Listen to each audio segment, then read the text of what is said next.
pang-anim na araw ng aking pagpapatrabaho dito sa bahay. Ayan, ganito pa rin, makalat pa rin guys. Medyo hindi pa rin maganda sa ilong kasi nga nag-ulit silang nagpintor sa loob. Ayan. So yan, naka-on na naman yung electric fan. Ayan, sobrang dumi na naman oh. Ayan, sobrang dumi na naman. Kinuha pa yung upuan ko. Ayan, nagpipintura pa rin sila.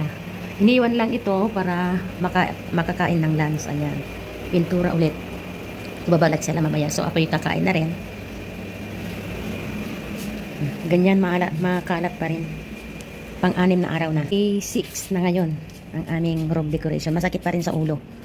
Masakit pa rin ang ulo ko dito sa itsura ng aming bahay. Hindi pa rin siguro ganito pagka hindi kasay. Ito ang natapos ng pang-anim na araw. Ayan, nagmamap ako kasalukuyan guys kasi nga ayan, ito ang natapos ng pang-anim na araw. Bukas natin ang ilaw. Ayan. Ayan, pininturahan ulit. Ayan, natapos na. Na-finish na talaga siya. Tapos ito yung bed. Yung kama na lang ang ilalagay. Tapos na.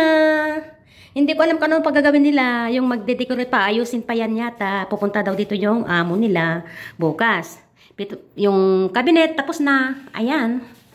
So, yan ang natapos ng pang-anim na araw. Day 6. Okay. Ang laki ng cabinet. Ayan, oh. Hanggang sa baba. Ayan. Natapos na. Tapos na rin. Hindi ko alam kung ano paggagawin nila bukas. Itong naman, pintuan. Ayan. Pati yung hamba. Yan ang ginawa nila kanina. Yung hamba, inilagay. Yung hamba. Kasi nga, pinalitan yung buong hamba tsaka yung pintuan. Pinalitan talaga ng bago. Ayan, oh. Ito na yung bagong pintuan. Puting-puti. Ayan. Mahirap na naman yan, i-maintain kasi puti. Puting-puti. Ayan. So, maglagay na lang sila yung ilaw na lang. Ayusin na lang yung ilaw. Siguro bukas.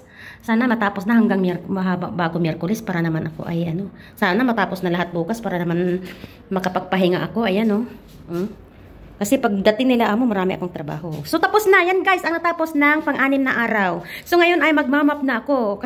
Nakasalukuyan akong nagmamap. Kahit na babalik pa sila ay inililinis ko. Talagang nagdusting talaga ako doon. Dinusting ko lahat yung mga ando doon. Tsaka doon sa sa bintana yung mga pananim ko, yung mga tanim ko. Dinusting ko talaga ito tingnan mo pinunas ko talaga ng tubig yan. Kanyang tubig, pinunas ko talaga ang aking pananim kasi nga malikabok na. So dito, nadusting na dito. Ayan, malinis na dito. Kahit na hindi pa tapos, nililinis ko na para sa pagkatapos na talaga, tapos na, hindi na ako mahirapan.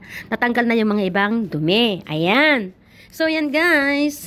So yan guys, ang nangyari sa araw na ito ng pang-anim na araw ng aming renovation. So, dito, ganun pa rin, balot-balot pa rin kasi kanina gumaganon pa rin sila kanina. Kaya sobrang alikabok kanina. Pero ngayon ay medyo natanggal-tanggal na yung mga alikabok. Ngayon, kawawalis ko lang ngayon. Ayan, tinigil ko lang saglit para makapag-video.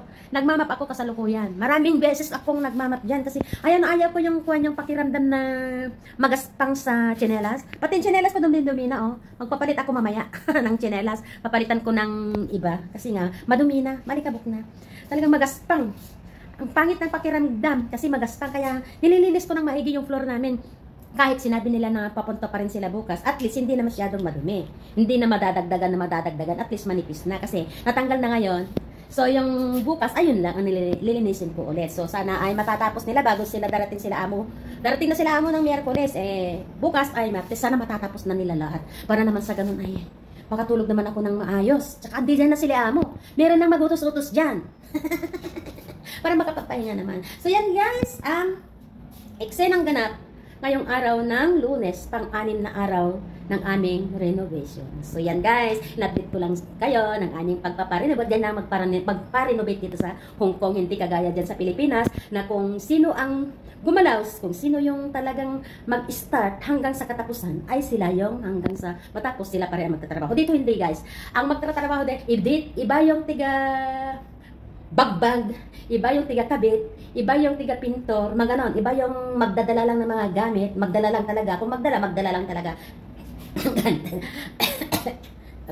Nabilaukan tuloy ako. Tama na nga yung dakdak ko na nagdakdak yan kasi kumakati na naman ito kasi kailangan ko mag-face mask. Nag-face mask ako habang nagmama. Pero ngayon tinanggal ko na kasi mainit.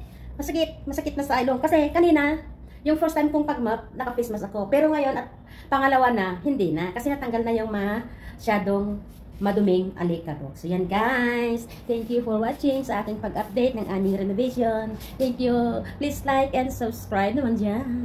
Bye! God bless!